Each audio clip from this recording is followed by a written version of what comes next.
What's up, Cowboy Nation? Really appreciate you guys for jumping in. But let's talk about this Malik Hooker situation. Would we love to have a Malik Hooker on this team? Yes. News has reported that he's coming for a visit for a cup of coffee. And my thing is,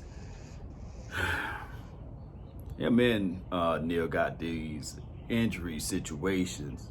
But I do like the fact that they are at least entertaining that. I think if in a perfect world, if we could turn the injuries off, Malik Hooker would be nice. He will be nice. I can see him working with Donovan Wilson. I can see him working with Diggs. His range, his coverage ability. Man, that's nice. It's nice. But it'll be one of those things whereas that's not a world of possibilities, right? We know that injuries part of the game. That's something that we can't get rid of. That's just something that's just how it goes, Cowboy Nation. So what we got to look at after this whole entire free agency, I'm about to say free season, but free agency, all of this stuff, when it's all said and done, the Cowboys, we still got to really do our homework, because in order for this stuff to really work out for the real season, we got to have some dogs, baby. Look, I started reading back at some of our comments throughout the season, and the one word that kept on popping up was dogs, dogs. We need dogs, we need dogs, we need dogs, we need playmakers. We need people that's really going to be about that business action. We need people that's ready to fight. I was watching one episode whereas our players were just helping people up. Even when we down by 15 points or 20 points, we helping the opposition up. We need some dogs. Now I'm looking back at Malik Hooker career. He only have 7 interceptions. He had 2 in 2019. And last year was just like one of those years for him as well. As one of those. And then before that, he had another 2 interceptions in 2018. But the kid, he just can't stay healthy. He's like the Sean Lee. And I'm not poking any jabs at Sean Lee, but he's like the Sean Lee of safeties. And one can argue the same thing with Neil, but it's really, really prevalent with Malik Hooker. But when he get a chance and an opportunity to play out there on the field, man, it's nasty. It's one of those things whereas I believe it could be a crazy situation that the Cowboys get Kazee, they still get Neil, and they still get Malik. They can have all 3 of them. As Birdman would say, all 3 of them. They can literally have all 3 of them. And the only way this thing can manifest itself into a winning philosophy, if all 3 of those guys come aboard and say, okay, we heard about the Dallas Cowboys before, and we want to make a monumental type of change, that can happen straight up. Real talk. But in order for all of this stuff to kick through, the Joneses got to see it, right? Oh, Will McClay got to see it. Stephen Jones, let's just break it down. And Jerry. And Quinn. And Joe Witt. Notice this, Cowboy Nation. We brought in free agency to help out the offensive line, right? And then we bringing in pieces to help out the defensive side of the coin. On the corn side of the defense, we really need some changing. We need some help. We need some mentality movement. And even if you took the same players from last year, and just changed their minds, their mentality, maybe, just maybe, we would have seen a better result. Because I'm not gonna be out here saying that, well, you know, these guys are trash, these guys are just sucky or what have you. Because 9 times out of 10, it was mental.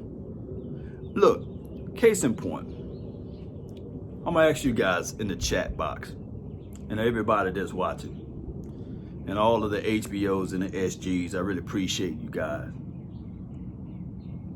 Do it take one person to stop the run?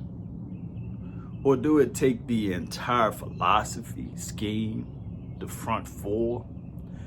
And one of the major things that we was bringing about, and some of the major analysts, that when they was going over the tape, they were sitting there saying that, hey, it was more so that every player was trying to play hero ball.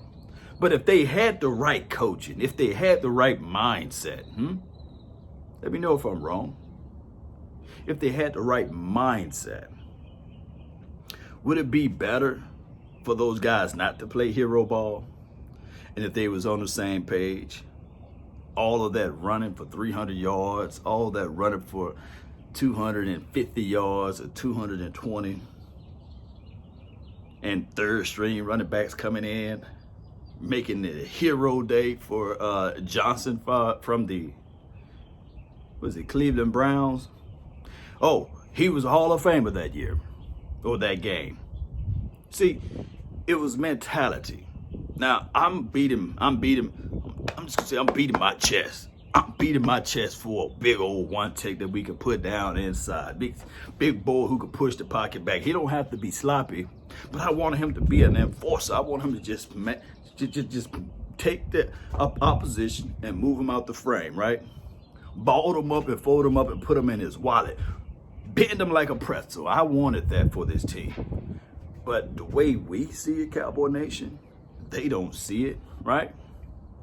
And I'm going to be real and transparent with you guys. I don't know more football than Dan Quinn, especially as it relates to front four. So maybe, just maybe, they already have a plan in action. They can go in this draft and get that solid one-tech guy, a young, fresh one, instead of these older guys. It could be their philosophy. We'll put in a Basham as an edge guy. We need help with that. You can always bring in an extra edge guy. Or we can bring in a Brent Urban, tall, 6'7", that can scrape the sky, right? 310 poundish, put him inside, right? Oh, Carlos, maybe you can bring him in. They probably like what he was able to do and identified his tape when he was in Clemson, right? He gave you a lot of one action over there in Clemson. Now, when he went to the pros or what have you, he lost a little weight, got trimmed, because they wanted him to play differently in a different type of scheme. So maybe, and I'm saying this casually, Cowboy Nation, that they already got a plan and action in place, and they looking at this thing saying, okay, all right, we got these guys that we know for sure that their potentials were up here, but they play kind of like down here, but I can coach them, coach. That's what coaches say, right? Coach is coach, right? I can coach them. That's what Dan Quinn was saying pretty much to Mike McCarthy. I can coach him, coach. That could be the situation. So Malik Hooker had some high expectations of him coming out of the draft. Man, the kid got some rage. Cowboys bringing him in for a cup of coffee. Hopefully, they can figure out a situation and get him for a one-year incentive deal. The best deal out there possible would be like a deal like Sean Lee. If you do this, you get that. If you do that, you get this. That would be the best situation. I'm really excited about it, right? And Joe Witt, he's like the DB. He may not be the best of the best coach out there as relates to that, but Joe Witt got these scans on the wall because of the fact that he coached up Charles Woodson in his first few years. And my thing is, Charles Woodson was already a legend, right? Charles Woodson was already a legend when he was doing that, but he gives a lot of credit to Joe Witt. That goes a long way. Remember, validation and accreditation pretty much is only good for parking. But sometimes when you got somebody that's validated to validate you, ooh, it can go a long way. Cowboy Nation, I want to know your thoughts. I want to know how you guys feel. Post down below. Are you in the Malik Hooker sweepstake? Just type MH in the chat there. And if you really want Keanu Neal, put KN in the chat box. Then I believe the other guy, Kazee, he's going to be on his team. I think he's going to pass his physical. He's going to be on his team. But out of those two, Let me know. Post it down below. That's been my time. I really thank you all for yours. And remember, you're listening to nothing but the best. Salute. Let's go, Cowboy Nation.